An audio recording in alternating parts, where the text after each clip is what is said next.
got a favorite Denzel movie? A favorite Denzel movie? Yeah, It'll probably be favorite Denzel movie. I give you three: Training Day, Malcolm X, and It's not bad. Training Day, Malcolm X.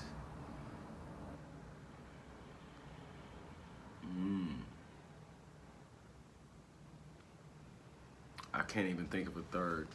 Man of Fire was good. I didn't It was like that really one. good. I'm not a Dakota Fanning fan just because she yells a lot when she was younger. But yeah, Man of Fire was dope. The Equalizer one was pretty good. And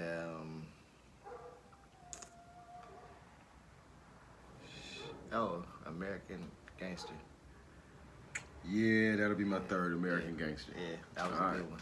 Yeah. That was a good one. For me, it'll be American Gangster, Malcolm X, and Training Day. And then you got The Equalizer, American Gangster, and Man on Fire. Yeah. All right. Yeah.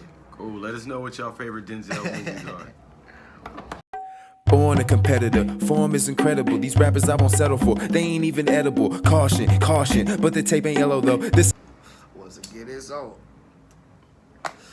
Welcome back to another episode of 2shot Reviewz. It's me, your favorite, your guy, Lucky, and the main man always to my right, sometime to my left, the gentleman, N.A. Yep, and we back with y'all for the last episode of Alien Earth, Season 1, Episode 8. And this will be the last long form video we're gonna do for Season 1. Who knows, in Season 2 we might come back with some new shit. And we definitely coming back with some new shit. So, who knows, he might bring it back. But yeah, we're gonna start back with the short form videos. Keep it condensed, short and sweet, microwavable eats. You know what I'm talking about? Right. So, Episode 7, we kind of left off with... A shot, because it's shot time, it's shot time, it's shot time, it's shot time. We gonna get straight to it. We ain't gonna wait for you, because you ain't gonna wait for us. But we still gonna put a 5-second pause on it. Shot time, it's shot time, it's shot time. Get yourselves ready. It's shot time. Hey, what you know about this Ace Ventura, though? Alrighty then. Alrighty. Like a glove. Cheers. Oh, that's actually not bad. I thought that was gonna be a lot harsher for some honey proof. We got a new bottle of vodka this morning. We're testing it out. It's not bad. If they send us a check, we'll tell you about it. That part. All right. So, Alien Earth Episode 8. Now, we coming into the finale, the last episode. For me, I'm coming into this finale I got mixed emotions. I'm kind of happy that we're getting to a conclusion of some of these stories, but I realized that there is too much going on for them to conclude in this one episode. Yeah. So I came in this episode knowing that they're gonna show us some stuff, but I knew that it wasn't gonna end here. It was just gonna leave it open for a new season. So I was very curious to see, okay, what are they gonna do? What are they gonna conclude? And where are we going? How'd you feel coming into this finale? Honestly, I was pumped. I figured this is gonna be the finale. They gotta do their shit. You know what I mean? Like, they gotta show all the different alien species that were on board of the USS Maginot. So I was looking forward to it. And then once I saw Marcy, getting ready to turn up last episode, like in episode 7. See, the thing is, Marcy is a lot more powerful than the show is leading on. So I think in order for her not to be too OP this first season and still make the stakes kind of high, they're trying to lay it on thick. You know what I mean? Give it a nice slow burn. But I was geeked, and I was super excited. I've been excited since episode 5. Even though the last 2 kind of been mid, I knew that they was going to turn it up this episode. But yeah, this finale, it held up for everything that the show is, and it's a mid show. So Yeah, it was a good finale to a mid show. All right. Yeah, but we ain't gonna hold you. Let's get into it. We know what you're waiting for.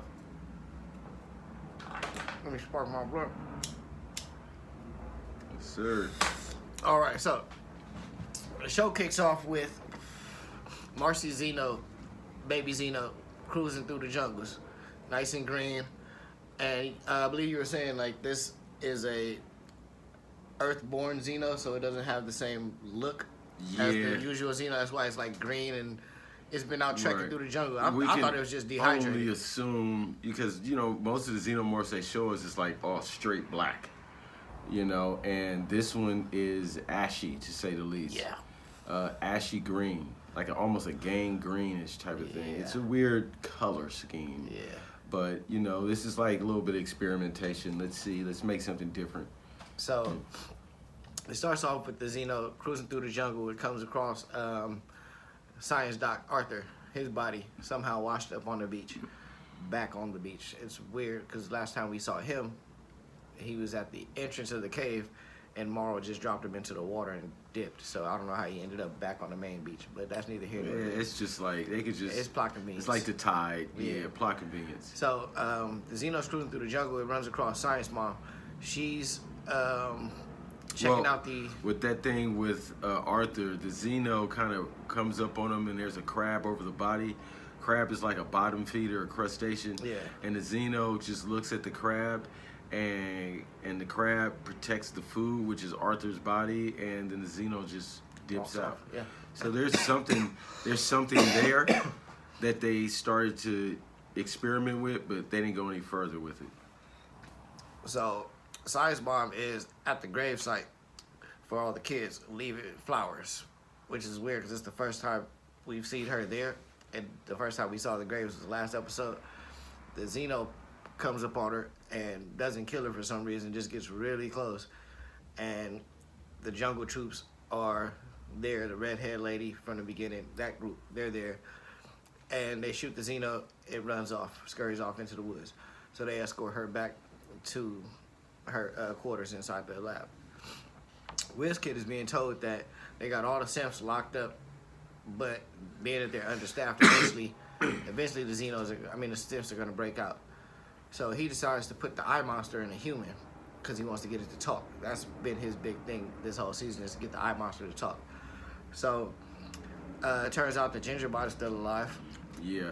So with that, when he got all the kids in the cell, he got to cut them all locked up, and you kind of see WizKid spazzing a little bit, losing control, but still having this, like his namesake, this cavalier, this boyish cavalier attitude about things where, we see that he's freaking, but he's trying not to take nothing serious. He's still laughing and joking. Real jovial about the situation. Yeah, still trying to make things seem like he has things under control when clearly he doesn't. So, Curly and the Simps, they're talking, and Marcy realizes that WizKid won't let them be. Like, he won't allow them to be kids because he keeps forcing them into adult situations, and he won't allow them to be adults because he treats them like kids. So she's getting fed up with the shit. So she decides to start a revolution. She starts calling the Xeno. And if you remember that her hearing is on a different frequency than the rest of the Simps. So she can hear and speak the Xeno frequency, which is a really low or high audible frequency that we can't hear as adults. So she starts calling the Xeno, and then she starts to shut down the computers, and she starts watching WizKid from her side now. You know what I mean? Reverse the angle type of shit.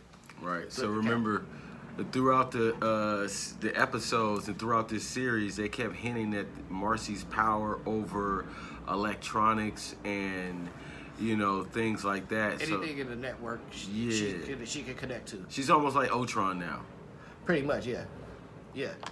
So she overhears Olibot telling WizKid that he needs to relax, and like his ADD is spiking, he needs to chill out.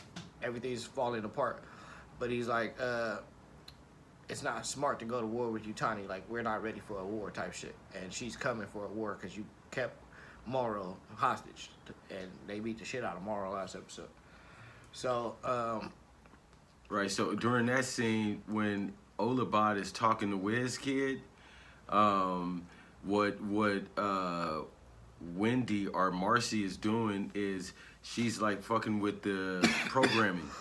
So during the end, like the end of the conversation with WizKid when Olabot is trying to tell him about, you spazzing, ADD, she starts breaking it up so he can barely hear. So now, Boy Cavalier is cut off communications from Olabot, and a lot of his communications and his video viewing from his little stateroom are all being disconnected from Marcy, aka Wendy, and he gets mad. Now we see him mad for the first time. He throws his prescription bottle against the sheep eye monsters, little thing. Himself. Yeah, he's passing out pretty much. He's having a moment, raging. So at this moment we see Morrow. He's in the cell with Hermit, and Wendy is watching them, you know what I mean? And she's controlling the whole facility and all the cameras. She lets all the, she lets Morrow and Hermit out of their cells. And then she turns the elevator on for the guards, and they go into it because they're doing a containment sweep. So they get inside the elevator, she locks it and sets up a timer, a detonation timer on it. She's pretty much just fucking with them, for lack of better words. So she's fucking with them for a minute, gets bored, switches to her brother again. Morrow sneaks up on Olibot. They have a fight. Well, did you tell how Morrow got out of the thing? Yeah. Yeah. So during that scene, before Morrow get out, him and Hermit have a little conversation, and they use this conversation is a little segue, but basically when Morrow escapes, he tells Hermit to go save the kids because I'm gonna burn this shit down. And throughout the series, we've been seeing Morrow struggle with his humanity, want to get rid of some of the sides of him that's human, that's holding him back in his perception. But we see that he's still got a lot of humanity left in him, because what he could have just did was knock out Hermit and go about his mission, but he allowed Hermit to walk off, and he said, "You better go save them kids and get out of here because I'm about to blow this shit up." Destroy this shit. So. Yeah. So he still's got humanity in him. And Morrow Olibot had a bomb ass little fight. I ain't gonna lie to you, that shit was going either way. Like that shit could have went either way. Well, I like how they did that whole scene, because initially you got Morrow getting out, then they show Olibot. Olibot looked like he just in there doing his thing with his goggles on in the lab doing experiments, and then we got Morrow just walking up behind him slowly. Sneaking up on him. You know what I'm saying? And then let him know what happened. He got the drop on him, trying to hit him with the 1-2 from behind, but Olibot ain't that nigga. Slip, caught you, boop, boop, boop. They start squabbing. Shit's going down. Morrow slammed him. Olibot looked like he was done for. Milk squirting out everywhere. And then he just, what did he do? He grabbed him and pulled him down or something, because Morrow is still human. Like, he just a combination of robotic parts. He got a robotic arm and shit, but I think he got like some bleeds. cybernetic enhancements in his brain or something, because remember he was because he was able to make that chip from his nail. So yeah, he has cybernetic enhancements, but he still bleeds. Yeah. He still sweats. You know what I'm saying? He's still human. So Olibot ended up winning that fight, but he got his back broke. You know what I'm saying? He broke his back. He banged his shit. So he was fucked up. Yeah, and they hinted at what they were talking about earlier when on one of the episodes, I think it was 6, in the elevator, when Morrow said the thing about killing Sifs is sense that they can't feel anything. Yeah. And then Olibot like, hit him back with, well, the thing I like about killing cyborgs is that, you guys think that you're not human until, you start to die and stuff. So now we get this actual battle where, it looks like the cyborg is going to come out on top, but then at the last second, boom, Oh, that's what happened. The creature broke loose. Yeah, no, but when the creature broke loose, Morrow just got distracted. Olibot grabs his leg, sweeps him with the leg thing, and sweeps the leg. Yeah. Now they both on the ground, and this gives the back broken Olibot a chance to, you know what I'm saying, hit him with the choke from behind. What do they call that? Rear naked. Yeah, choke. rear naked choke. Yeah, he hit him with one of those, and end up, you know, incapacitating Morrow. So Morrow is just knocked out, and then Hirsch starts to crawl over to this control panel or something that he can do. What was he doing there when he was crawling? I honestly don't remember. Right, well, he was trying to do something. I don't remember that part. I skipped forward. I don't remember that part. So, WizKid comes to the containment cell where Marcy and the other Simps are, and she unlocks the door, and him being fucking cavalier, he just walks in thinking everything's good. So he walks in and basically starts telling them, y'all are floor model plans for what I got going. Y'all were never gonna get out of this island.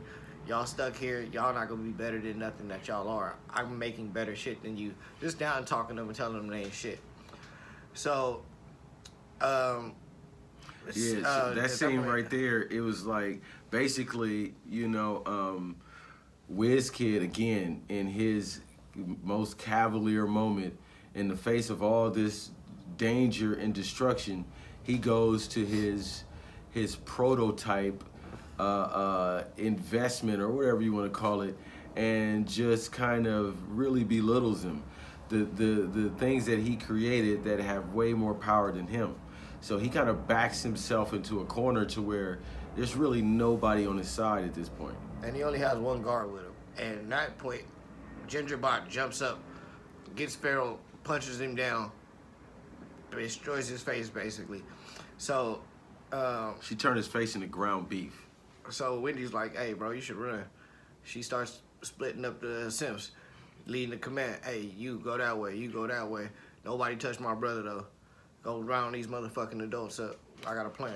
Now, so as you guys realize, throughout the show, you know, the Synths started out together as a group, and then as the show progressed, each Synth started to get their own identity, and they start to branch out. But when they're all in that cage together, what ends up happening is Wendy or Marcy has this speech about, you know, they think that they brought monsters to the island. We need to show them who the real monsters are. Yeah. So she formed a bond or a unity. Let them know back we more powerful with than they the are. Simps. We're not kids and we're not adults. We're not humans, but we're not robots. Like Right. we're in the middle. We're something brand new. So let's be brand new. You know what I mean? Initially, Curly rejects the idea and says, like, look, man, what you call is my favorite. I'm his favorite. Yeah, blah, blah. They talked about the snitching allegations. She said he didn't snitch, but once, you know... Wendy had to hit her with the good news, like, look, you're not his favorite. In Peter Pan lore, Wendy was his favorite, and then she grew up, and he got pissed off and stole her daughter. And that's actually canon. In real Disney shit. Right. That happened in Disneyland. Peter Pan Part 2. Return to Neverland. Yeah. So basically, you know, because I guess these Simps, you know, process logic and reason very quickly. So she was able to get a little bit of that conversation kung fu, you know, understand what the mission was, and she was able to readjust her programming and be like, you know what, you're right. Boy Cavalier is not for us. Yeah. So now when we segue to that scene where Boy Cavalier is walking in, you know, and he belittles them, and then they beat down the guard. You know, they basically don't attack him. They just tell him, like, you know what, you just need to go ahead and run. Like, this shit's over for you. We taking over. And then all of the Lost Boys start to embrace their darker half. You know, even silly Smee. Yeah. When she says run, you know what I mean, he does like, ah. like he's a monster or something. He was doing You the know what I'm countdown saying? and shit, skipping around when they was fucking with the guards. Right. He was like 29, 28, 27. Like, he was fucking around. But it's entertaining though, you know what I mean? Like seeing how they're coming into their own and watching them go off. So speaking of Smee, him and Slightly, they go tie up Olibot and Morrow. And the right-hand man, he's having a meeting with Hermit, and he leads him to WizKid's office. He like, hey, he wants to see you. You know what I mean? Your sister's there. It's important. Blah blah blah blah. So before that happened, remember I said we had that scene where he threw the bottle. After that, he started thinking. He said, he's like, man, how can I do anything when I'm surrounded by all idiots? And he has an idea. So he tells his right-hand man, the bald-headed security guy or whoever it is, they reveal it soon. He was like, oh, this is what I need you to do. Now, he doesn't tell him, but it's he Off hints. screen, he hints at it. So now when we get to the scene where With Hermit. Hermit is going to one of the rooms to check on somebody, the dude is already in there, like tucked off in the cut. Yeah. And then he comes out of the cut like, yo, hey, Boy Cavalier want to talk to you. He got something for you. You really gonna like his offer? You know what I'm saying? Just come holler at me up in his office. So he gets there, and little to his knowledge, the eye creature who's still in the sheep is out of the cage. As soon as he steps into the room, the door closes, the eye monster hops out of the sheep, launches at him, and now he's trying to get him. I'm thinking, yes, this motherfucker's gonna die. Of course, things can't be that easy. Wendy comes in, slaps the thing off. Then the right-hand man steps up and reveals that he's actually a cyborg. Boom, boom, boom. Yeah. Big reveal. Now, when they were bringing him to the room, I already knew, like, okay, they're gonna try to put him in the eye monster. And then, secondly, when he got in there, I already knew that the eye monster was not going into Hermit. I knew Hermit was gonna get away somehow. Yeah, this nigga's plot arbor is ridiculous. I knew it. He can't get into Hermit. It's So then this is the best part of the episode, in my opinion. The struggle with the eye monster, the cybernetic. Basically, the cyborg is the right hand is what's his name? Boy Cavalier's right hand man, chief of security, all of the above. He was the first Sith that the WizKid created. Yeah. And he created him to kill his dad because his dad was a shithead and beat the shit out of him.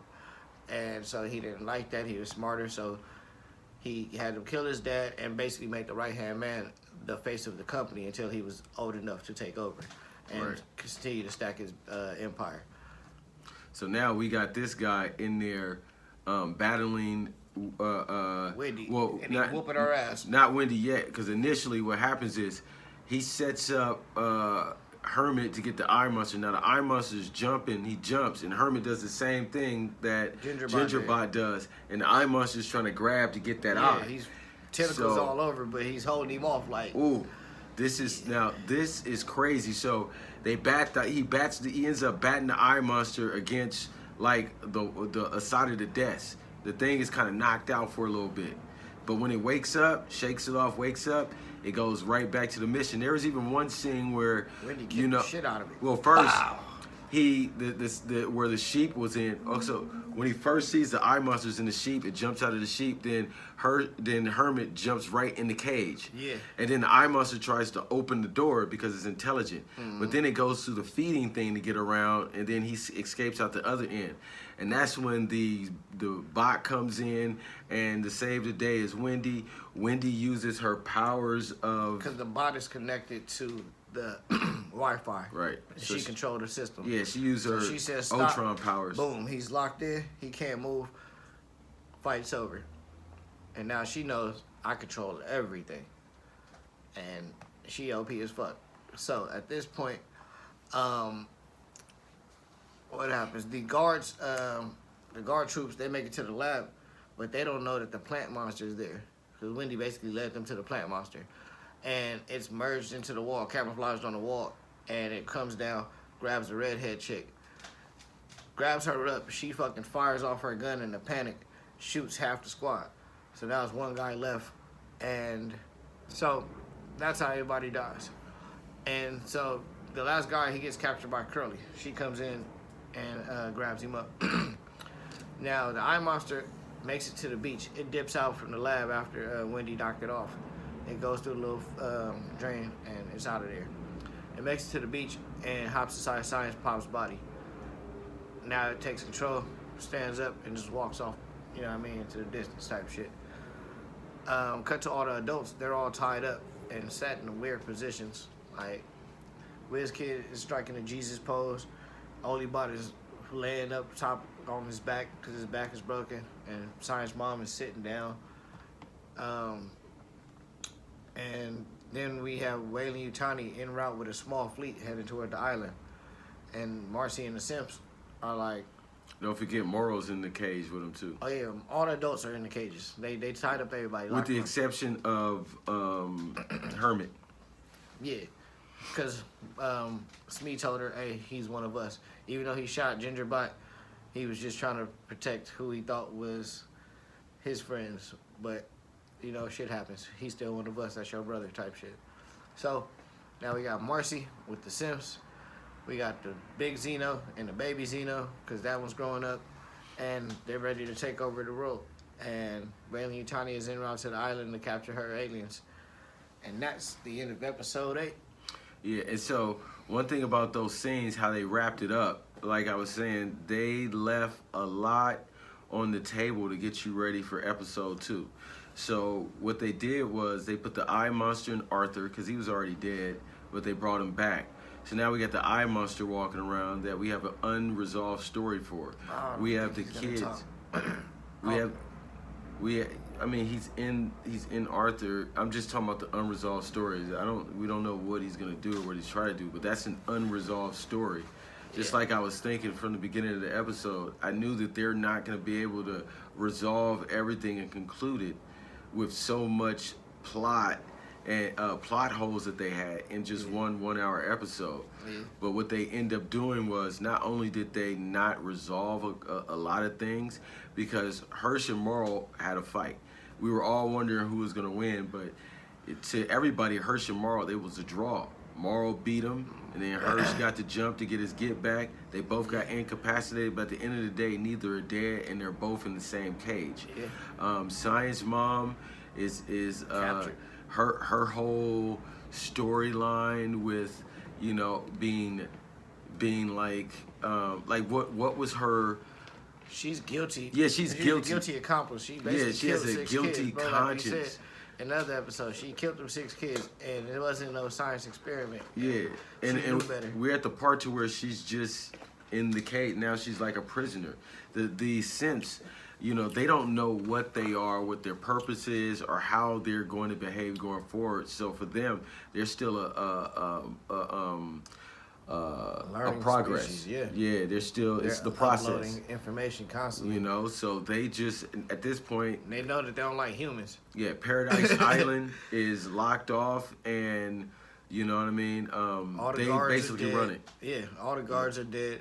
They know where their bodies are, like their real bodies are. They know Marcy is tapped into the system, so she can run everything. They don't need to eat. They only need to charge every like 2 weeks or some shit. They run the island, and they got the Xeno for protection. And there's only one predator that they brought from another planet, one alien species that is the natural predator to these Simps, and that is the fly. So if you wanted to try to take these Simps out, you would need to get those flies, or you would have to shoot them with an electric bolt and like figure out a way to just dismantle them. And that's if they don't learn how to combat that, because they're constantly learning. And if you remember a couple episodes ago, Isaac was able to learn all kind of different shit about biologies and different ologies just by downloading the information, and he was able to do that type of shit overnight. So they can pick up and learn anything that they want real quick. And so I see that they had the capacity to be OP as fuck in the next season. Right. And then, but it's all about all the Simps and their hero's journey, because we see that they're all going through their own struggles. You know, Curly with realizing that she's not the favorite and choosing a new master, which is probably going to be an issue for her in season 2, because season 1 when she got on, she hopped immediately on Boy Cavalier's, you know what I'm saying, saddle. And then once Wendy told her what the real Peter Pan story was, which I don't understand why she just didn't look it up anyway. She was looking up French and stuff. Why don't you go read the real story? I don't think she cared. I think she just wanted her position. That's what I mean. They were kids and they behaved as such. So they did not, although that they were able to obtain a lot of knowledge, they wasn't able to transform that knowledge into usable wisdom. So they were just doing very nonsensical things with their abilities. But what I don't like about this whole 3rd episode is this goddamn alien in the suit. This human in the suit. Now, I talked to one of my homeboys about it, and he was like, yo, bro, it's a TV show. This is not a movie. They got to cut corners. And I do understand that. You know. I mean, because you're not, like, if you got 1 million subscribers on Hulu and you drop Alien Earth, you might get about 5 or 6 more subscribers, but you're not really going to move the number. The only thing you're going to do is maintain that subscription base because you got the content. So it's hard to really, you know, navigate these waters when you're trying to make a movie and put it on an app. So I kind of understand into a TV show. Yeah, so I kind of understand that, and I kind of like, I look at it and I be like, okay. Overall, did you like the show after the first season? What did you think? Yeah, I definitely like the show. 8 episodes. Yeah, I was definitely gonna. Yeah, and let me tell you why. The story's good, and it's good enough just for me to watch as a fan of the aliens. But when I look at it as a business person, the Aliens franchise have significantly expanded the diverse amount of IP they can use and create movies on based on this show. So you can do Alien Earth Rising, and you can make a whole movie about the Magonaut going to get all of those species. You can make it a 3-part movie. You can do a spin-off series. The movie would be better because they got a whole lot of different aliens. And let's take it back to the one of the first aliens they introduced on the show when we got on there was, you know, that the Simp saw was that big motherfucking the pod. It looks like it looks like a plant hanging from the ceiling. And we really don't see that thing. They hint at it all the time, but we really don't see it in action until the end of the season, which is season 8. And you know, the way that thing looks, it reminded me. You remember the movie Life? With Eddie Murphy? No, it's the movie Life where they found these rocks on Mars, and that rock had a little amoeba in it. And Jake Gyllenhaal. Yeah, Jake Gyllenhaal, Ryan Reynolds, Idris Elba. That monster was called Calvin, and it looked like a starfish, just like the joint that was in there. The only difference is that Calvin never turned into a plant-like thing and lured his things in, but it was still a starfish. The same elements, but I was thinking, like, you can really make a whole lot of spin-off movies about different aliens in the Alien franchise. And now the Alien franchises went to just being about xenomorphs to being about all different type of aliens.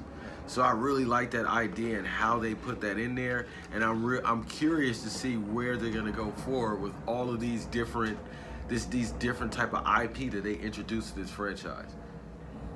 I liked the season. It was cool. Like I said, it was a mid show, but a good finale. I had fun with it. Looking forward to season 2, but I feel like it also confuses the timeline, and I'm thinking maybe it's in a different timeline, multiverse type shit.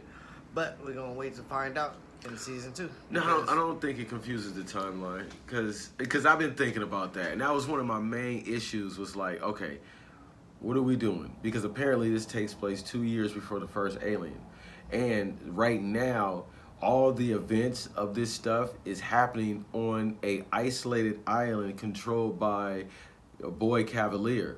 So they can really claim that, you know, because when season 2 come through, I'm thinking that they're gonna be able to write it in a way to where Weyland Yutani loses all their assets to get the alien, right? And like they lose the ability to get him, and they still go have back and get some more. No, but because the first Alien movie is the what was it? That ship that Ripley that was on their way back to Earth.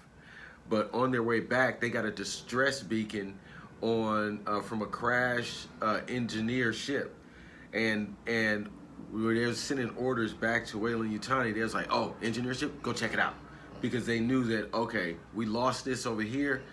Let's try to go get it right here. So there's a way that they can write it in. Hopefully they do it in a good way. And I got faith because of how they did Alien Romulus. Because Alien Romulus takes place between Alien 1 and Alien 2. And they was able, after many years, to slide a movie in there that didn't mess with the timeline. And so far, this Alien Earth, they slid this in here before the events and everything, but it still doesn't mess with the timeline. Does it create a lot of plot holes? Does it create a lot of curiosity and what the fuck we got going on? Absolutely, because the movie Prometheus apparently takes place 90 years before this one. So that's where it's all like, where are we going? What are we doing? How long have y'all known versus how long have you haven't known? You know, so, but it's still, it's still not a closed loop to where there's contradictions. It's just mystery. Well, with that being said, you know what time it is, because I know what time it is, and you've been waiting. Thank you for being patient. It's shot time. Shot time. It's shot time. It's shot time. It's shot time. Let's get it popping. All right, so you already know what to do. We give you a couple seconds. Take them. It's a good series. Overall, I give it a B. Oh yeah, I'm definitely watching season 2 when it comes out. Yeah. Now, when season 1 came out, I wasn't really enthusiastic because I preferred it to be, personally, I preferred if it were animated, like because I saw the trailers of Alien Earth and Predator Killer Killers around the same time. Okay. And when I saw the animated Predator Killer Killers, I knew that they would be able to do more and they didn't have to use a person in a suit doing a little camp. So I already was cringing before it started, thinking like, okay, it's a TV show, the budget, you know what I mean? Because you could put a budget in the first episode. It's shot time. But you can't have a big budget for every episode. So, cheers to you.